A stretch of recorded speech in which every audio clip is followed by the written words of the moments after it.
أعوذ بالله من الشيطان الرجيم بسم الله الرحمن الرحيم സ്നേഹമുള്ള സഹോദരന്മാരെ, സഹോദരികളെ, അല്ലാഹു സുബ്ഹാനഹു വ തആല നമ്മെല്ലാം അനുഗ്രഹിക്കുമാറാകട്ടെ. ഇന്ന് വിശുദ്ധ ഖുർആനിനെ പറ്റിയാണ് ചിലത് പറയുന്നത്. മുഹമ്മദ് നബി സല്ലല്ലാഹു അലൈഹി വസല്ലമക്ക് 40 വയസ്സായപ്പോഴാണ് ഖുർആൻ അവതരിച്ചത്.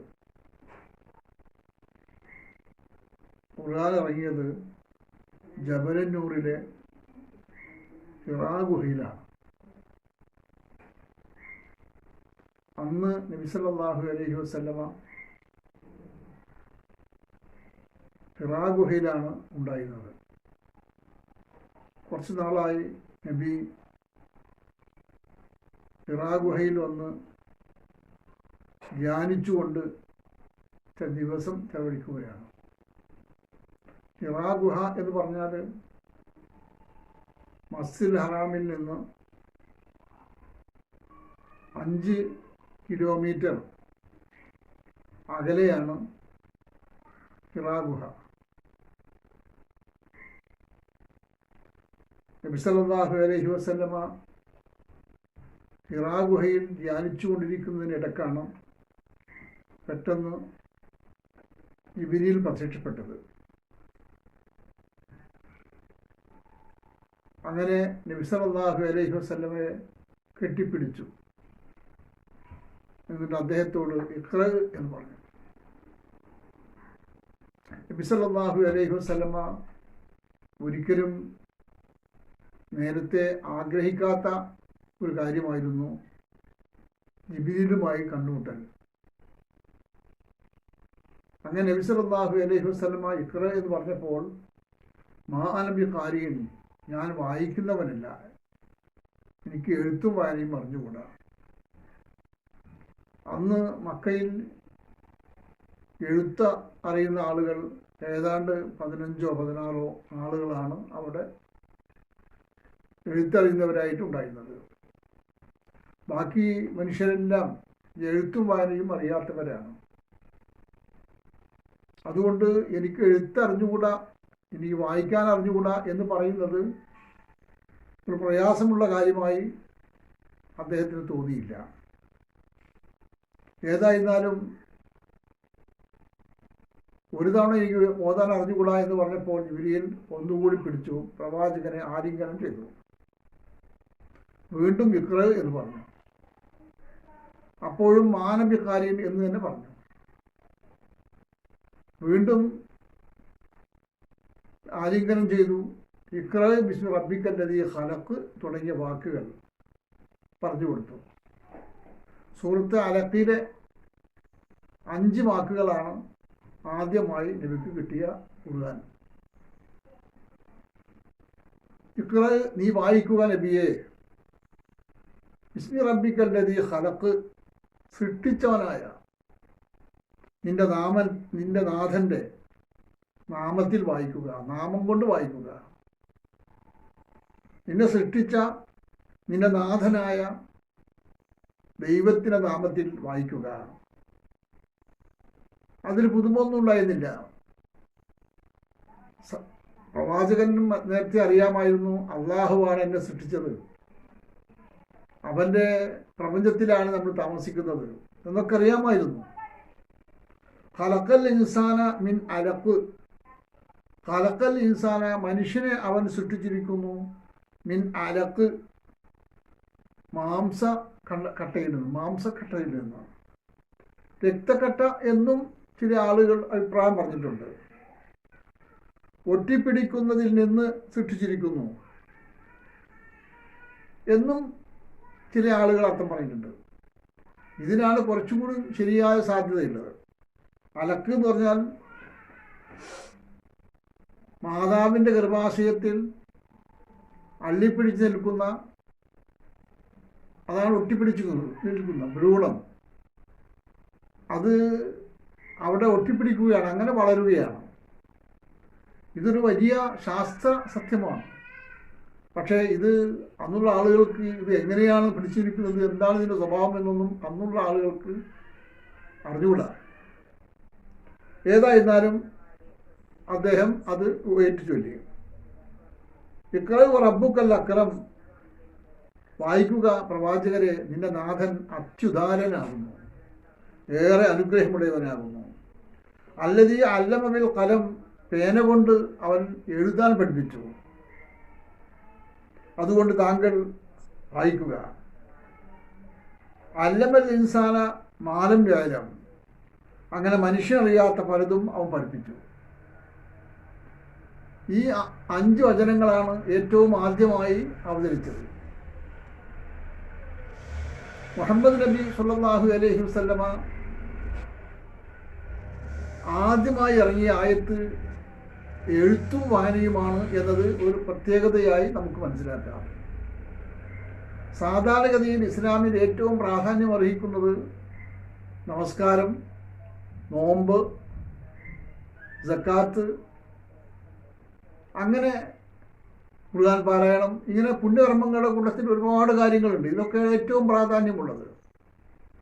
പക്ഷെ ഖുർആൻ ആദ്യം പറഞ്ഞത് എഴുത്തിൻ്റെയും വായനയുടെയും പ്രാധാന്യത്തെ പറ്റിയാണ് നബി സല്ലല്ലാഹു അലൈഹി വസല്ലമക്ക് ആദ്യമായി അറിയിച്ചു കൊടുത്തത്.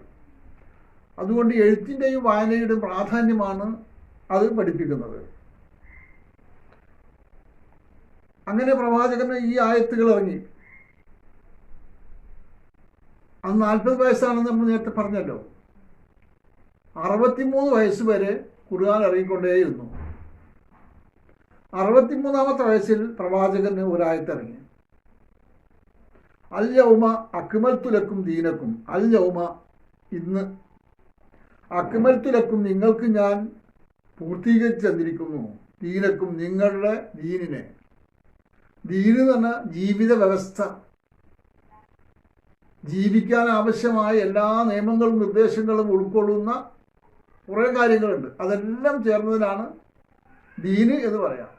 അള്ളാഹുവിനെ എങ്ങനെയാണ് അനുസരിക്കണം, എങ്ങനെ ജീവിക്കണം, എങ്ങനെ പാലിക്കണം എന്നൊക്കെ തുടങ്ങുന്ന എല്ലാ ജീവിത വ്യവസ്ഥ.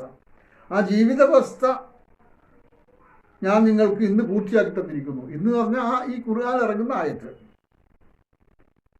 വാത്മംതു അലൈക്കും, ഞാൻ നിങ്ങൾക്ക്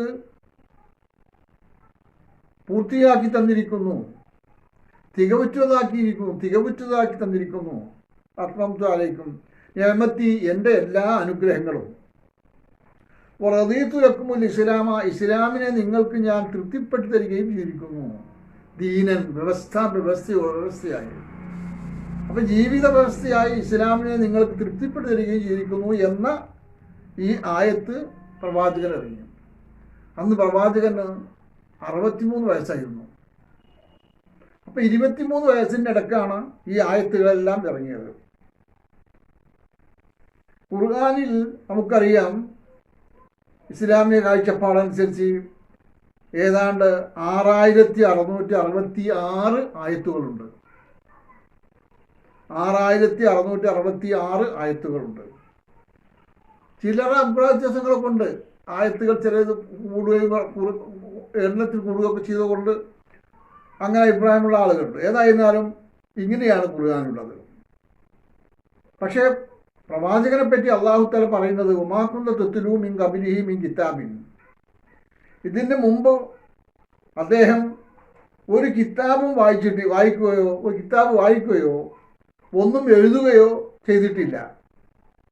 മാകുന്ത തുത്ലൂ മിൻ ഖബലിഹി മിൻ കിതാബിൻ, അദ്ദേഹം ഇതിനു മുമ്പ് ഒരു പുസ്തകം വായിക്കുകയോ എഴുതുകയോ ഒന്നും ചെയ്തിട്ടില്ല.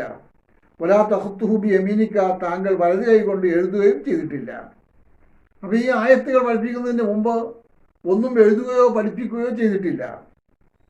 ഇതൻ അങ്ങനെ ചെയ്തിരുന്നുവെങ്കിൽ, നേരത്തെ എഴുതുകയും വായിക്കുകയൊക്കെ ചെയ്തിരുന്നുവെങ്കിൽ നിർത്താബൽ മുബത്തിലൂൻ, സത്യനിഷേധികളായ ആളുകൾക്ക് സംശയിക്കാമായിരുന്നു. അതിനൊരിക്കലും സാധ്യതയില്ല. കാരണം നബി സല്ലല്ലാഹു അലൈഹി വസല്ലമക്ക് കിതാബും ഒന്നും അറിയുമായിരുന്നില്ല. അങ്ങനെ ഖുർആനിൽ വേറെയും ധാരാളം ആയത്തുകളുണ്ട്. ഈ ഖുർആൻ പഠിക്കണമെന്നും മനസ്സിലാക്കണമെന്നുമുള്ള കൽപ്പനകളാണ് ഖുർആൻ ഏറെ കാണാൻ കഴിയുന്നത്. അഫലായ തദബ്ബറൂനൽ ഖുർആന, ഇവരെന്താണ് ഈ ഖുർആനിനെ പറ്റി ചിന്തിക്കാത്തത്? അഫലായ തദബ്ബറൂനൽ ഖുർആന, എന്താണ് ഈ ഖുർആനിനെ അവർ ആഴത്തിൽ പഠിക്കാത്തത്? എന്താണ്? വലൗകാന മിൻ ഇൻദി ഗൈരില്ലാഹി, ഈ കിതാബ്, ഈ ഖുർആൻ അള്ളാഹു അല്ലാത്ത ആരിൽ നിന്നെങ്കിലും ലഭിച്ചതായിരുന്നുവെങ്കിൽ ലവജദൂ ഫീഹി ഇഖ്തിലാഫൻ കസീറ, ലവജദൂ ഫീഹി, ഈ ഖുർആനിൽ അവർ കാണാമായിരുന്നു ഇഖ്തിലാഫൻ കസീറ, ധാരാളം വൈരുദ്ധ്യങ്ങൾ കാണാമായിരുന്നു. പക്ഷേ അത് ഇവിടെ കാണാൻ സാധ്യമല്ല. ഖുർആനിൽ ഒരിക്കലും പോലും മനുഷ്യന് മനസ്സിലാക്കാൻ കഴിയാത്ത ഒന്നും ഖുർആനില്ല. അതുകൊണ്ട് അഫലായ തദബ്ബറൂനൽ ഖുർആന, നിങ്ങൾ ഈ ഖുർആനിനെ പറ്റി ചിന്തിക്കണം. എന്താ ചിന്തിക്കാത്തത്? അമ്മല ഖുലൂബിൻ അഖ്ഫാലുഹ, അതല്ല ഇവരുടെ ഹൃദയങ്ങൾക്ക് വാതിലുകളുണ്ടോ, പൂട്ടുകളുണ്ടോ? അഖ്ഫാലുഹ, പൂട്ടിട്ടിട്ടുണ്ടോ? അം അല ഖുലൂബിൻ അല്ല, അതല്ല ഇവരുടെ കൽബുകൾക്കുണ്ടോ, ഹൃദയങ്ങൾക്കുണ്ടോ? അഖ്ഫാലുഹ, അതിൽ പൂട്ട് വല്ലതും മുട്ടിട്ടുണ്ടോ എന്ന് പറഞ്ഞാൽ ഖുർആനെ പറ്റി പഠിക്കാനും ചിന്തിക്കാനും ആഹ്വാനം ചെയ്യുന്ന ആയത്തുകളായി നമുക്ക് കാണാൻ കഴിയും. വിശുദ്ധ ഖുർആനിൽ സൂറത്ത് ഖമർ എന്ന് പറഞ്ഞൊരു അധ്യായമുണ്ട്. അതിൽ പറയുന്നു, വലഖദ് യസ്സർനൽ ഖുർആന, തീർച്ചയായും ഖുർആനെ ഞാൻ എളുപ്പമാക്കി തന്നിരിക്കുന്നു. യസ്സറ എന്ന് പറഞ്ഞാൽ എളുപ്പമാക്കി തന്നു. വലഖദ് യസ്സർനൽ ഖുർആന, തീർച്ചയായും ഖുർആൻ നാം എളുപ്പമാക്കി തന്നിരിക്കുന്നു. ലിദ്ദിക്രി, ചിന്തിക്കുന്ന ആളുകൾക്ക്. ഫഹൽ മിൻ മുദ്ദക്കിർ, ആരെങ്കിലും ചിന്തിക്കാൻ സന്നദ്ധരായി ഉണ്ടോ എന്ന് അല്ലാഹു തആല ചോദിക്കുകയാണ്. ഈ ആയത്ത് വലഖദ് യസ്സർനൽ ഖുർആന ലിദ്ദിക്രി ഫഹൽ മിൻ മുദ്ദക്കിർ എന്ന ഈ ആയത്ത് 4 തവണ സൂറത്ത് ഖമറിൽ തന്നെ ആവർത്തിച്ചായി കാണാൻ കഴിയും. ഇങ്ങനെ വേറെയും ഇതുപോലെ ആയത്തുകളുണ്ട്. ഇതെല്ലാം പഠിപ്പിക്കുന്നത് വിശുദ്ധ ഖുർആൻ പഠിക്കണമെന്നും പഠിപ്പിക്കണമെന്നുമാണ്. അതുകൊണ്ട് ലോകത്ത് ഇന്നും ഒരുപാട് വേദഗ്രന്ഥങ്ങളും അല്ലാത്തതുമായ ഗ്രന്ഥങ്ങളുണ്ട്. എന്നാൽ ഇത്രയേറെ ആവർത്തിച്ച് വായിക്കുന്ന ഒരു വേദഗ്രന്ഥം വിശുദ്ധ ഖുർആൻ കഴിച്ചാൽ വേറെ കാണാൻ കഴിയില്ല. വിശുദ്ധ ഖുർആനല്ലാതെ വേറെ ഒന്നുമില്ല. ഖുർആനിനെ പറ്റിയിട്ട് ഇന്നും അതിൻ്റെ ശാസ്ത്രീയതയെപ്പറ്റിയും അതിൻ്റെ ഗൗരവത്തെപ്പറ്റിയും അതിൻ്റെ പ്രായോഗികതയെപ്പറ്റിയൊക്കെ ധാരാളം ചർച്ചകൾ നടക്കുന്നു. അപ്പോൾ ഇവിടുത്തെ വിദ്യാഭ്യാസ വ്യവസ്ഥകളെ കുറിച്ച്, ഇസ്ലാമിൻ്റെ സാമ്പത്തിക വ്യവസ്ഥയെക്കുറിച്ച്, ഇസ്ലാമിൻ്റെ ശാരീരികമായ മനുഷ്യൻ്റെ അവസ്ഥയെക്കുറിച്ച്, അങ്ങനെ ആയിരക്കണക്കിന് വിഷയങ്ങളെ പറ്റി അധികരിച്ചുകൊണ്ട് തന്നെ നിരന്തരം ചർച്ച ചെയ്തുകൊണ്ടിരിക്കുകയാണ്. ഖുർആനിൻ്റെ സാങ്കേതിക കാര്യങ്ങൾ, സാമ്പത്തിക വ്യവസ്ഥയുടെ പ്രായോഗികത, ഇതെല്ലാം വീണ്ടും വീണ്ടും വീണ്ടും ചർച്ച ചെയ്തുകൊണ്ടിരിക്കുകയാണ്. അപ്പം അതുകൊണ്ട് ഞാൻ പറയുന്നത് ഇസ്ലാമിൻ്റെ കാഴ്ചപ്പാടിൽ ഖുർആനെ പറ്റിയുള്ള പഠനം വളരെ കാര്യമായി നടക്കേണ്ടതുണ്ട്. ഇത് നടക്കുകയും ചെയ്യുന്നത്. ഇപ്പം നമുക്ക് കാണാം, നമ്മുടെ ലോകത്ത് ഖുർആൻ എന്ന ഈ വിഷയമല്ലാതെ ഇത്രയേറെ ചർച്ച ചെയ്യപ്പെടുന്ന വേറെ ഒരു ഗ്രന്ഥവും നമുക്ക് കാണാൻ കഴിയില്ല. അതുകൊണ്ട് ഖുർആനിൻ്റെ നിയമങ്ങളും നിർദ്ദേശങ്ങളും പഠിക്കാനും മനസ്സിലാക്കാനും മനുഷ്യൻ മുന്നോട്ട് വരണം എന്നാണ് പ്രത്യേകിച്ച് പറയാനുള്ളത്. അല്ലാഹു സുബ്ഹാനഹു വ തആല ഇസ്ലാമിൻ്റെ എല്ലാ നിയമങ്ങളും നിർദ്ദേശങ്ങളും ജീവിതത്തിൽ പകർത്താൻ പുതിയ തലമുറക്ക് സാധിക്കുമാറാകട്ടെ. വാഖിറു ദഅവാന അനിൽ ഹംദുലില്ലാഹി റബ്ബിൽ ആലമീൻ.